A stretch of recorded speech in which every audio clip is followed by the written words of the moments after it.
Hello lovely bookshop friends, thank you so much for watching. Welcome to another week in the Bookshop by the Sea. I am very excited to share with you all of the things we've been doing this week. It's been very much a week of work hard, play hard. It has been a week of beachside picnics and silent book clubs and sunsets and local coffee shops and friends doing exciting new workshops and writing. But it's also been a week of like, let's get our nose to the grind. And I don't know if you can see behind me, but we've been redoing part of the bookshop. So if you can see here, we've got a new crime thriller section and a new romance section, which has expanded. I think you saw in my last video and the video before, I'd done a bit of a romance section, but then it went really well. So I thought, okay, great. Let's lean into this summer. I feel like it's definitely something that people want to be reading more when they're, visiting a small town by the sea and sitting on the beach. So we've leaned into that this month. I thought I would also tell you a little bit about some of the best sellers. We'll show you all these different things. And I also visited a farm and read books with people in the farm, and that was really beautiful. Yeah. It's been a great week, so let me tell you some of these things that are going to come up.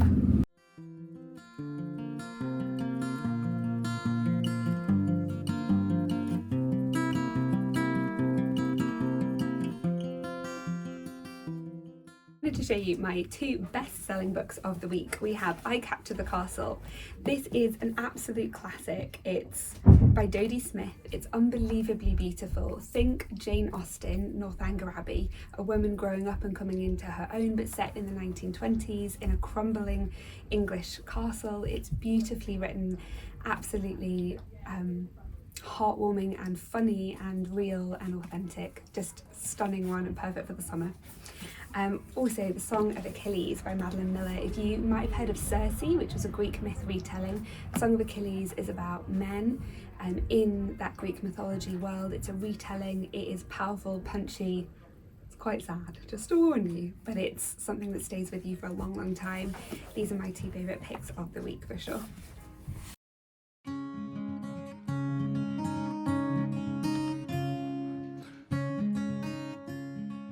So we have been organising Aberystwyth Poetry Festival, as I mentioned last week. This is a huge undertaking. It's 20 kind of volunteers, 5 staff members, 42 poets, musicians, and then I think 6 different venues this year. So it's a huge amount of like logistics and moving everything around, but we finally have a programme that is up and on the website, and I'm so proud. I'm so grateful. Because once you've got the programme, it really feels like things are starting to come together. And more than that, you start to see like the flow and the rhythm and how inspiring this is going to be. Like, I grew up in a rural town in the Lake District, in a small town, and it was beautiful and the community was epic, but we didn't get to see a lot of authors or writers. And so it does, it changes the way that you think when you see people doing things like being an author or being a musician, in these creative roles. It starts to make you realise that you can do it too. And I think that's incredibly inspirational and incredibly important. And I think all of these books, this book here, let's see when it was published, 1887. And it was given to D. Howard in 29th of the 9th, 1888. Like, that's literally,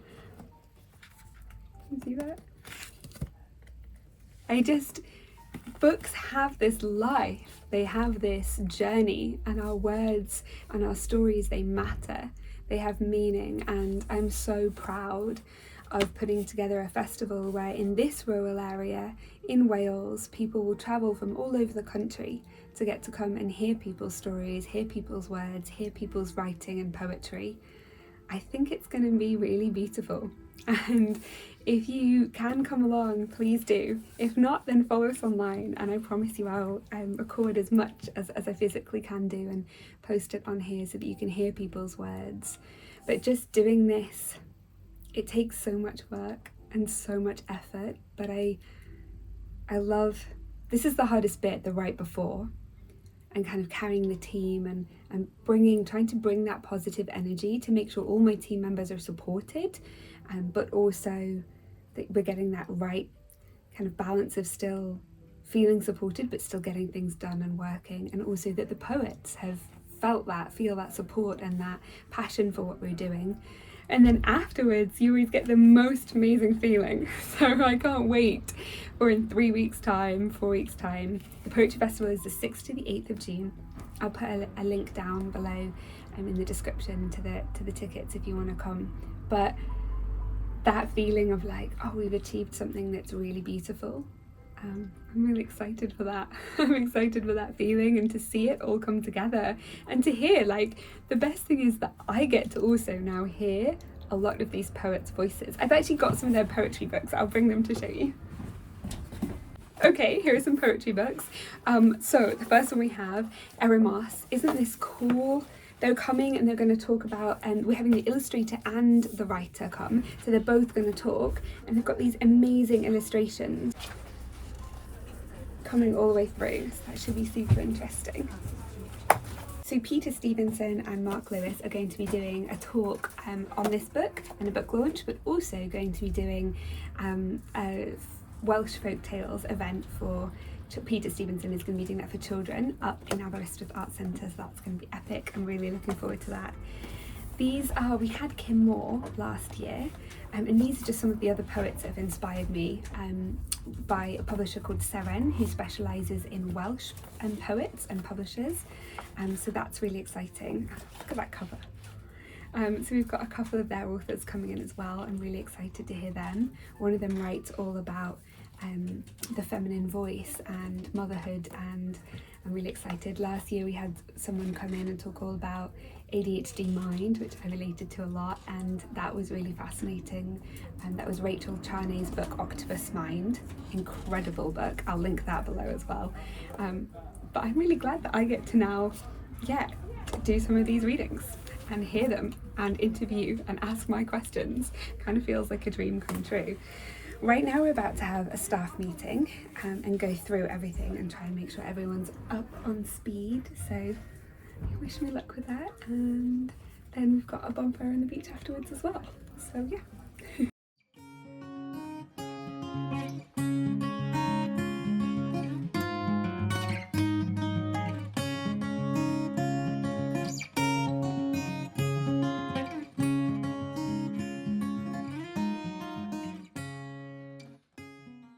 Week we opened, an old lady came into the bookshop. This is the first week, and she had hand stitched us 3 chickens in multicolours with polka dots on a string, and she came into me very seriously and said, "These are prosperity chickens.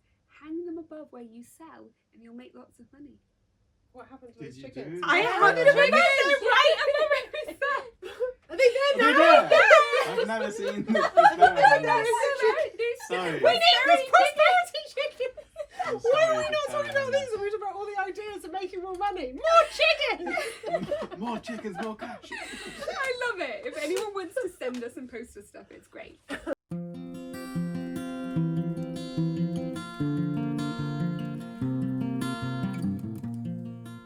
Very exciting this week. We've been reorganising a bunch of the bookshop. I thought, like, new energy, fresh summer. So we're doing a huge big romance section, which I think looks so fun, and a bigger crime section, which I think will go well for like summer reads and reading on the beach and stuff. So let's have a look and see if you can help me figure out the logistics of this. So now we've got to move all of the books. So I've started creating stacks of books on the floor, which I'm not sure is the best way to go, but we'll try. I think they could go back into nature. Yeah, probably. I reckon. So what are we doing? We're having a spring clean. Yeah, just making the shelves look all pretty. Yeah. And then we're putting some cards out. Lovely Welsh language cards. They might go well in summer. Yeah, exactly. I really like that notebook that you're holding. It's made by Rebound. It's really nice. It's a charity that works to recycle old books like this, called Rebound Books, and they work with disabled people to help make these, like, hand stitch the pages and like do an activity together. I think they're gorgeous. And it also means a donation to the charity. It does. Yeah. It does. It's really nice. Double lovely. So we're redoing part of the bookshop now, and I'm thinking that if we can create more of a children's area here, then that would be really nice, where people could sit down more. And I bought a new rug downstairs, and then I'm thinking we could move this shelving unit to here, kind of coming out, thus creating a corner, and therefore giving kind of, people love to like browse books in corners, so that's my theory. Let's see if it works.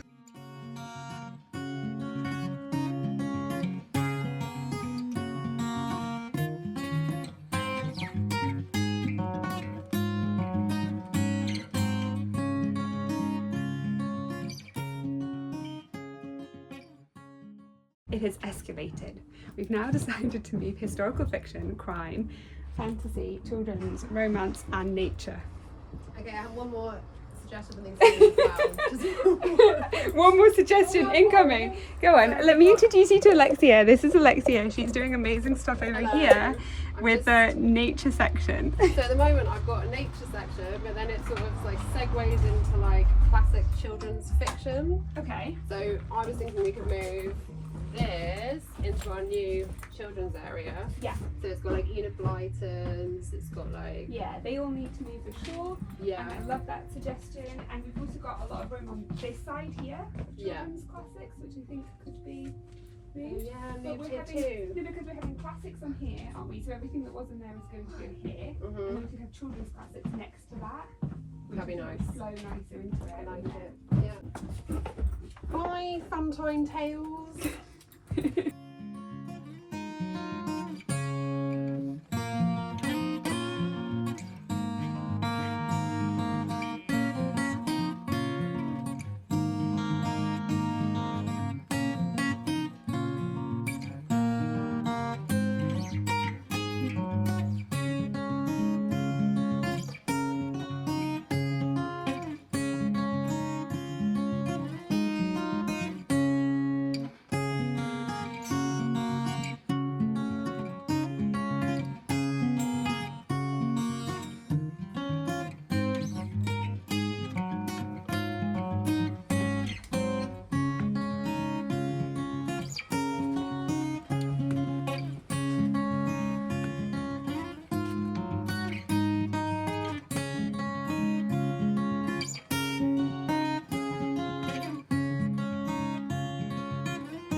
So my book club is the best, and in our book club we have some farmers who've just had like 100 baby calves born, and they invited us here to come and do like a book club in the farm.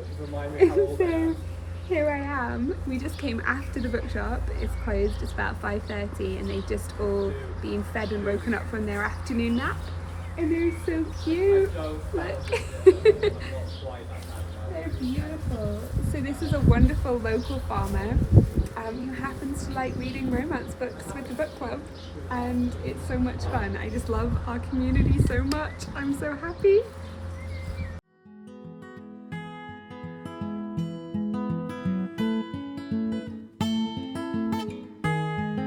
I think I'm in heaven.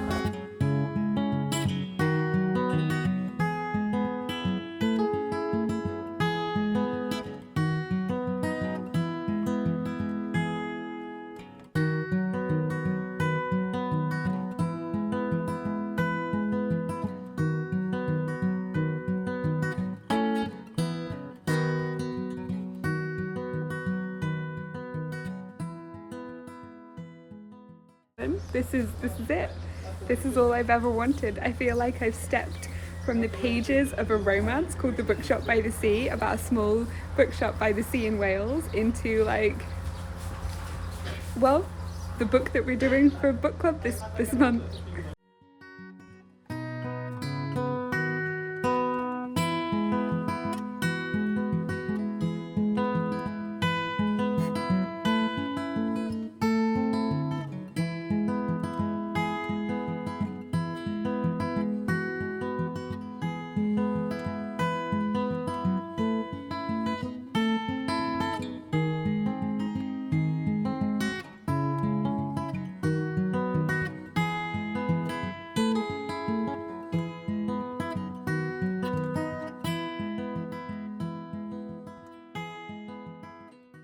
This is what I brought with me to read here, the Strawberry Patch Pancake House. This is our book club book, romance book of the month. We have a more cultured translation from Korean for our actual book club, but this is the one that we're doing, and I just feel like this, I don't know, what could we call it, like book club and cows, book club calves, book club cows and coffee, I don't know. Oh my god, it's using my hair. My hair, you silly calf. I don't know, I just want there to be a romance book about like coming to a farm from like a little bookshop and falling in love with a farmer. Like, I need to be writing these down. That would be so cute.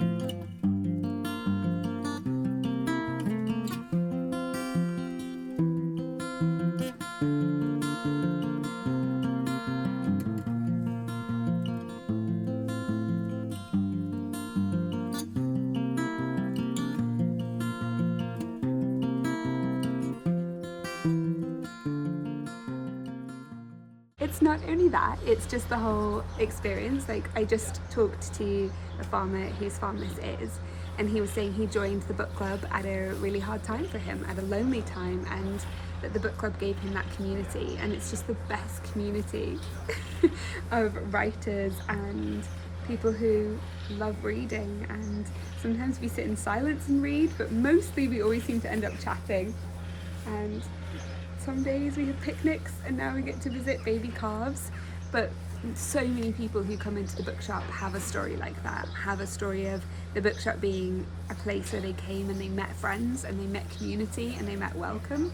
And you want to be in the book club too? Are you eating my jumper? I think they like Winnie the Pooh. I thought it was animal friendly. Hi. Don't touch the cows. If you get to name a cow, but shouldn't we pick something book themed? Like a famous cow. We could either name it after a famous person, book character that we don't like because she's a cow. Because she's a cow. Or one that we do like that's really calming and lovely and has the soul of a cow. I see. Because the soul of a cow is so calm and lovely. And big eyes. Yeah. So who are these people? Which one? Who is the cow?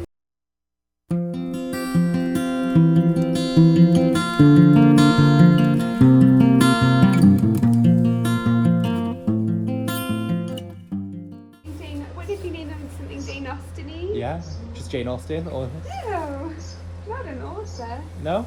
We can't call it something like Freya's cow because I'll get really sad if it. I mean, dies. a lot of my friends have named them after themselves. So I've got a Fran, I've got a Scotty.